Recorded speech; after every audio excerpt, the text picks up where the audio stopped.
It all started in the blink of an eye. A security guard with a clipboard and a bad attitude stepped forward, shoved open the double doors of a corporate building in Arlington, and barked, "I told you already, no ID, no entry." His voice, echoing across the marble floor as a man in plain clothes, about 60 years old with a weathered duffel bag over his shoulder and boots that had seen more blood than boardrooms, stood quietly, unmoved, until the guard got louder. "I don't care who you say you are, get out." And just then, the man stepped back, his face calm but his eyes cold like steel, and the entire lobby froze because nobody expected what happened next.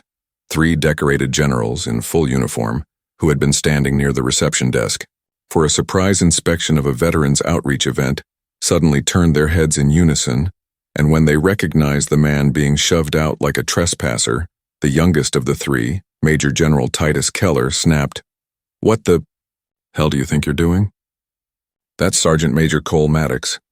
And the air left the room like a vacuum because that name wasn't just another name, it was legend, whispered in the halls of Fort Bragg, etched in stone and dusty fobs from Kandahar to Fallujah. And now this man, who had led Black Ops units through night raids that saved entire platoons, was being thrown out like a loiterer in front of 3 of the most powerful military leaders in the country.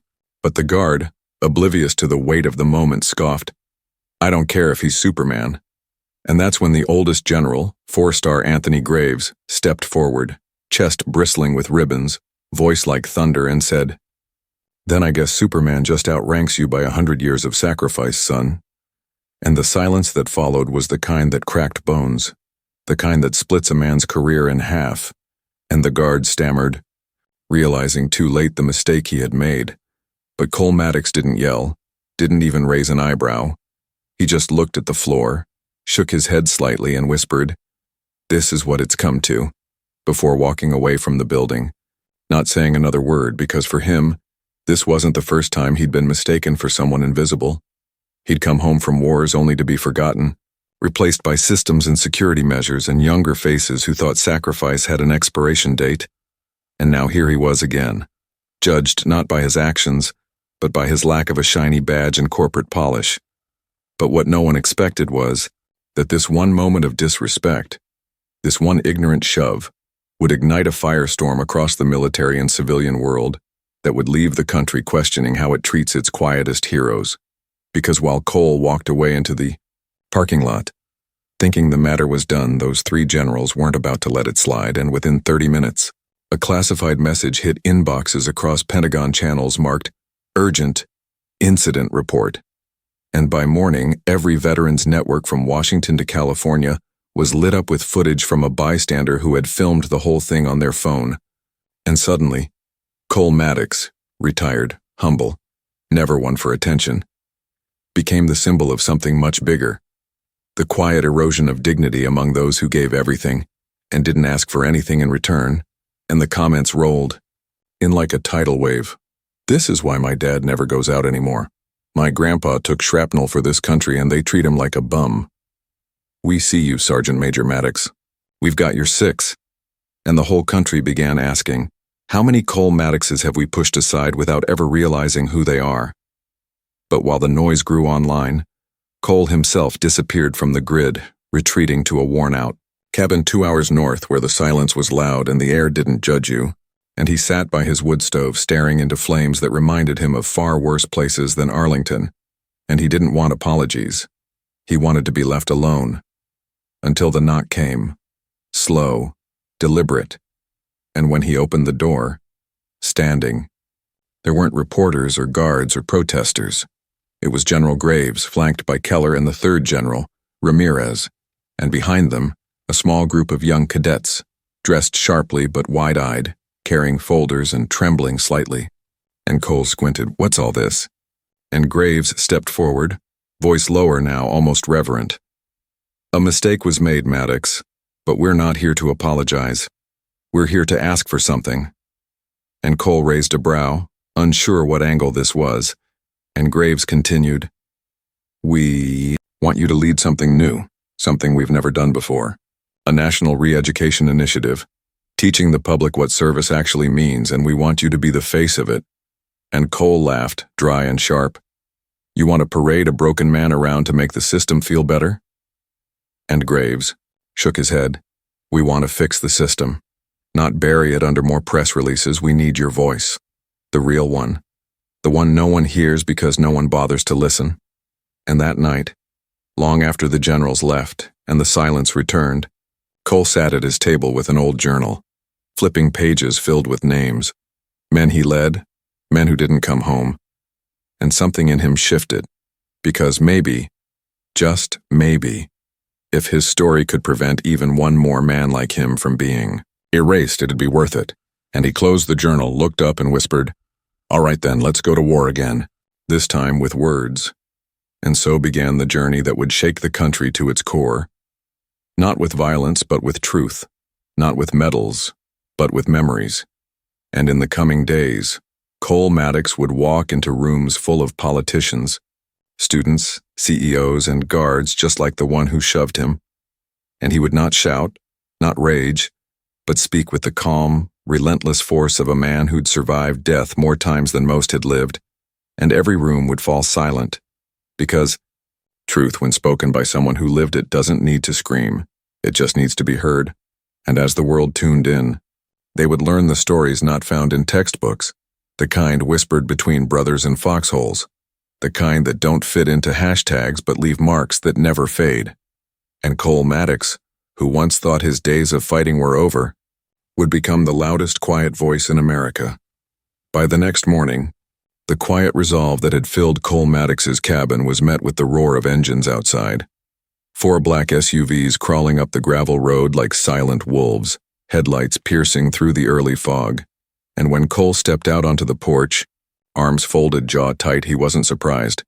It wasn't the media or protesters, but the Department of Defense's newly assigned public affairs liaison, a sharp-eyed woman in a dark suit named Lieutenant Colonel Brielle Hansen, flanked by a camera crew and 2 aides with folders so thick they looked like they carried secrets heavier than war. And she didn't waste time. Sergeant Major Maddox, the Secretary of Defense, has cleared your mission proposal for public storytelling operations, codename Echo Valor. And Cole smirked. Echo Valor? Sounds like a coffee brand. But she didn't laugh, just handed him a thick envelope marked classified, and continued, You'll be deployed on a 3-week national tour to speak at universities, city halls, military academies, and most importantly, locations where veterans have been mistreated.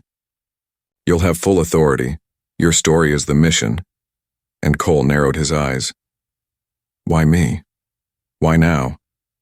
And Hansen's eyes softened for the first time. Because for once, the brass is listening, and frankly, you're the only one they'll shut up for. And Cole didn't answer right away. He just looked out past the tree line where ghosts still walked in his memories, and nodded once, slow and final, like a soldier accepting orders not from a superior, but from the past itself. And so it began, with the first stop being Capitol Hill, where senators sat in polished rooms so sterile they didn't smell like real life. And as Cole walked into the hearing room, boots thudding on marble, cameras turned, phones clicked, and even the most self-important suits leaned forward, because standing in front of them wasn't a lobbyist or a PR puppet. It was a man with scars so deep they changed the air around him, and when he spoke, he didn't read a statement. He told a story about a 19-year-old medic named Alvarez who died trying to save a child in a village that didn't even have a name, and how no one came to Alvarez's funeral except Cole and one broken-hearted mother, and by the end the room was silent. Not because of protocol, but because shame had filled every corner. And when the session ended, one senator stood up and said into his mic, Sergeant Major Maddox, consider this an open seat. Whenever you want to speak, you speak. And the applause wasn't polite, it was raw, full of something missing for too long. And the video of that speech went viral in hours, not because it was flashy, but because it was true. And America, a country so used to entertainment, was stunned into stillness by authenticity. And that night in a small motel just outside D.C., Cole sat on the edge of the bed, boots off, staring at the digital clock as the numbers glowed 2:14 a.m. When a knock came, not from a handler or a general, but a young man in jeans and a hoodie, maybe 25, trembling. And when Cole opened the door, the man choked. I saw you today. My dad served. He died in a VA hospital waiting for a doctor. I never knew how to grieve until now. Thank you. And Cole just nodded and gave the kid a firm hand on the shoulder. And the moment burned into him because it wasn't about policy. It was about broken pieces looking for each other. And the next morning, the convoy moved again. This time to a college in Philadelphia, where students flooded an auditorium to see the man whose stare alone quieted hundreds. And when one young woman asked, "What do we do when no one believes our grandparents were heroes?" Cole paused, looked around and said, "You keep telling their story, louder each time, until the silence gets tired of itself." And the place erupted, not like a concert, but like a church rediscovering its faith. And city after city, state after state, the pattern repeated. Crowds growing, questions sharpening, stories unfolding, and always, Cole delivering each one like a soldier reporting in, never flinching, never performing. Until, in Austin, Texas, at a veterans' event, things took a darker turn.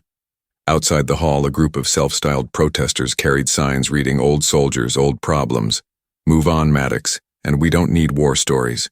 And as Cole exited the building to meet the crowd that had waited for hours, he saw them, young, angry, unaware, and he didn't walk around them. He walked through them, slow and deliberate, and one shouted, "You think you're a hero? You're just a relic." And Cole stopped, turned, and said with eerie calm, "I don't think I'm a hero, but I buried a few. You want to spit on their graves too?"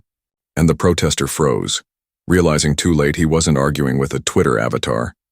He was standing in front of a man who had lived through things his generation could barely imagine. And when local police moved to clear the area, Cole raised a hand. "No need, let them stand. Freedom's for everyone, even the disrespectful." And that line alone sparked debates on every news outlet in America. Was he too old school or the truth we'd forgotten? And through it all, Cole never changed his tone, never softened his spine. And finally, the tour's last stop came.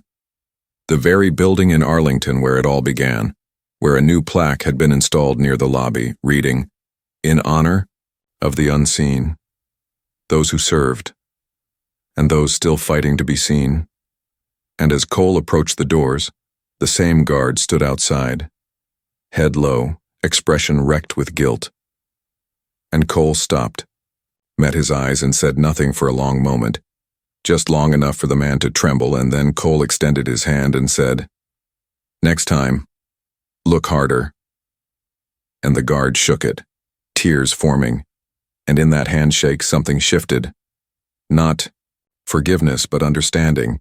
And inside the building, the same generals waited, this time not with speeches, but with silence, letting Cole take the stage to announce the creation of the Echo Valor Initiative's national curriculum, a program that would enter schools, government agencies, even corporate HR policies, designed to re-educate the country on the meaning of service, sacrifice, and silent courage.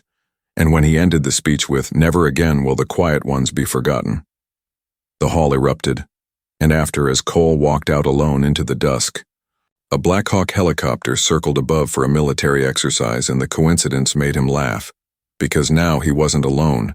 He carried the voices of thousands, and as he got into the back of the SUV, Lieutenant Colonel Hansen turned from the passenger seat and said, "You did it, Maddox." And he looked out the window past the lights and replied, "No, we all did. Together."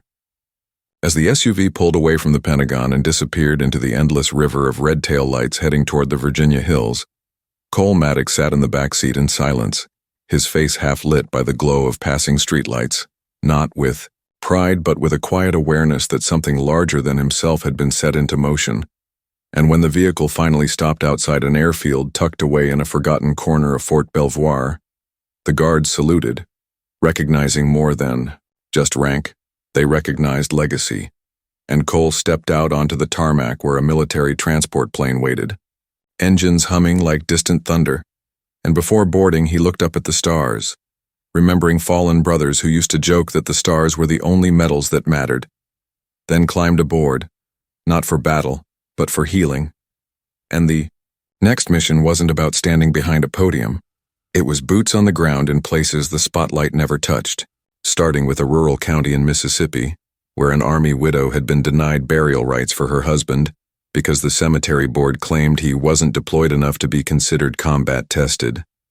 A statement so cruel, Cole didn't even try to respond with words.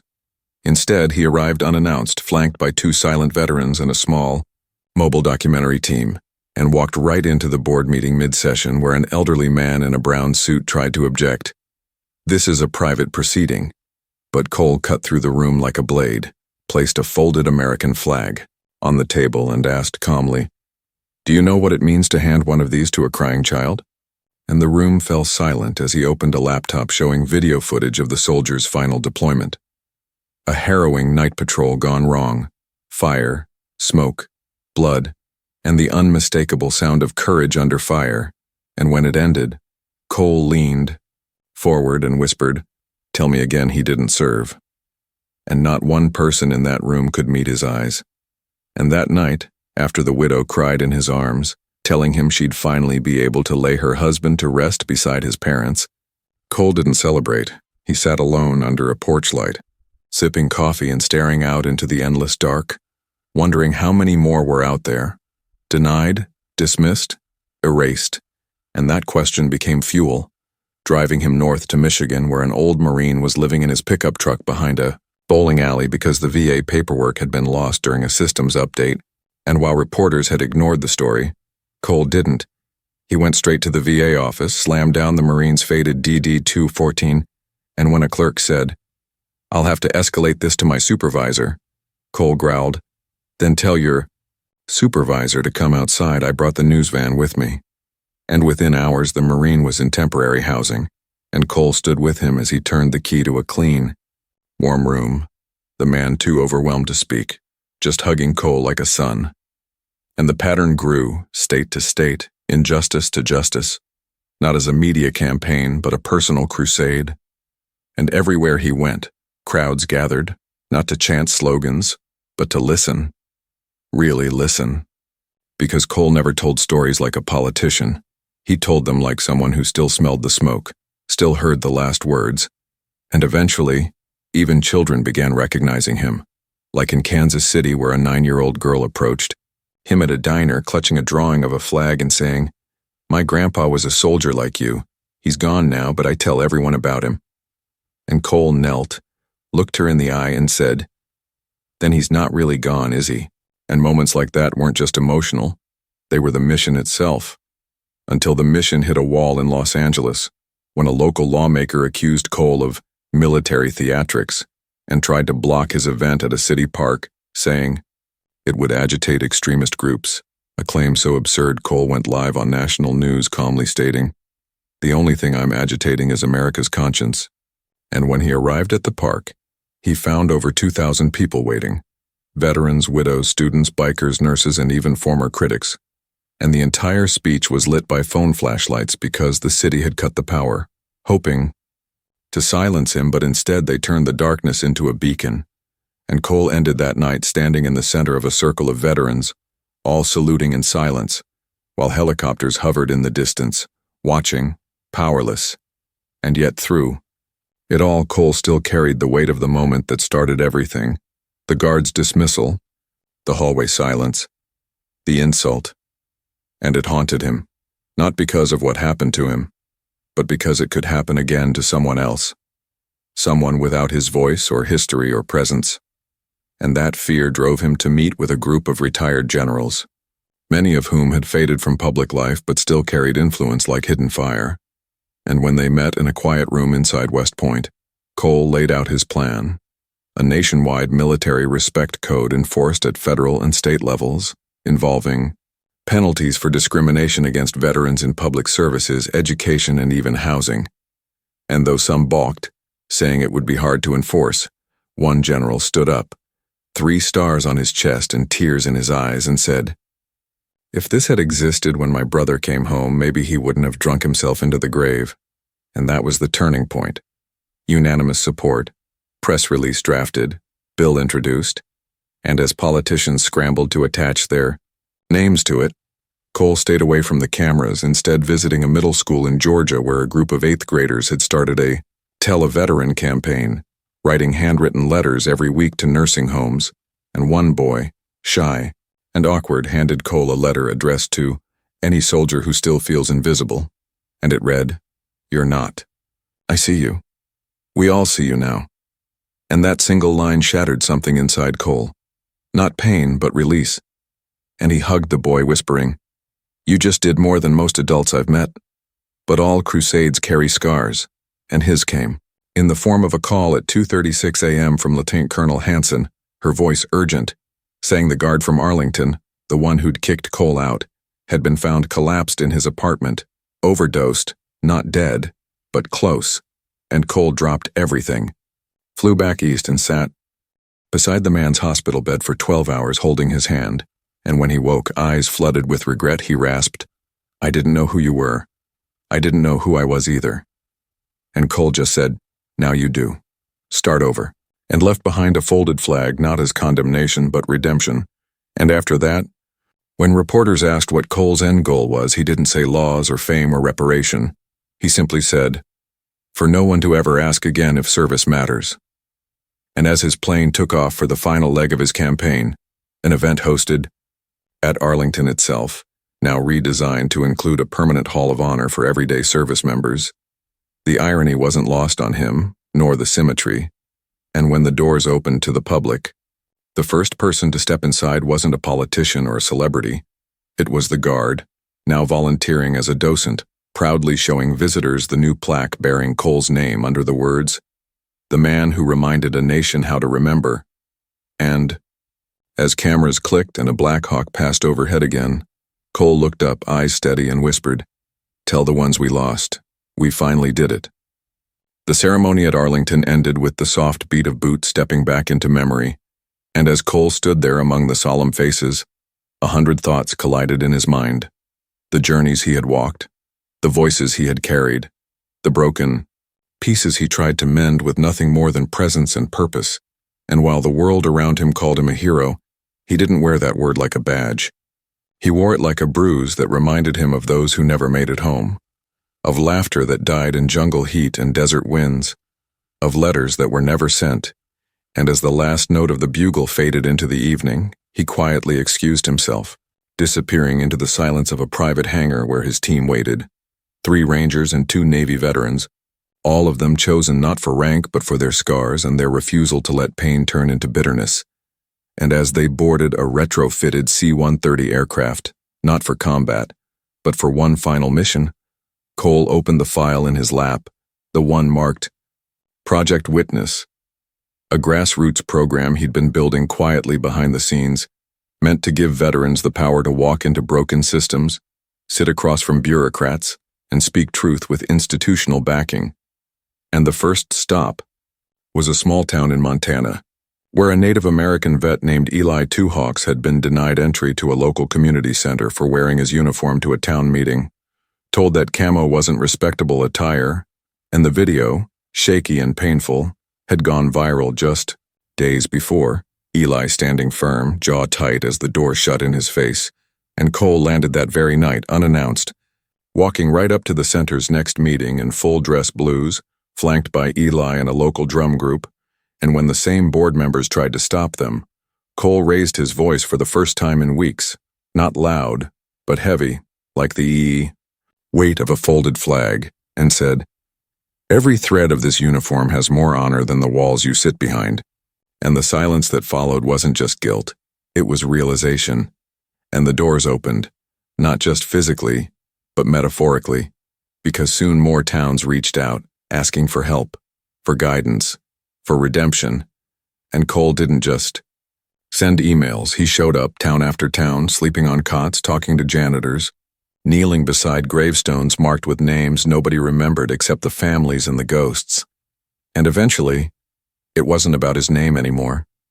It was about what he represented, a movement that made people believe again, that made teens ask their grandparents about Korea, that made school kids raise their hands and ask to study more than just wars, to study the people who fought them, and the emotional weight didn't slow him.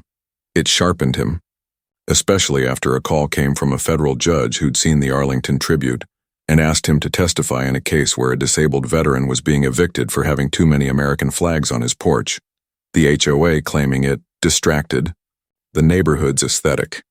And when Cole took the stand, he didn't bring legal jargon. He brought photos of flag-draped coffins of children hugging boots and said simply, "If honoring sacrifice offends your view, maybe the problem isn't the flag." And the room erupted in quiet applause, the judge ruling in favor of the vet within the hour. And while the story made headlines, Cole refused interviews, choosing instead to drive straight to North Carolina, where an old SEAL was dying alone in hospice. And when Cole entered the room, the man looked up, coughed a laugh, and said, "They said you were too busy for a guy like me." And Cole just smiled, held his hand, and said, "There's no such thing as small service."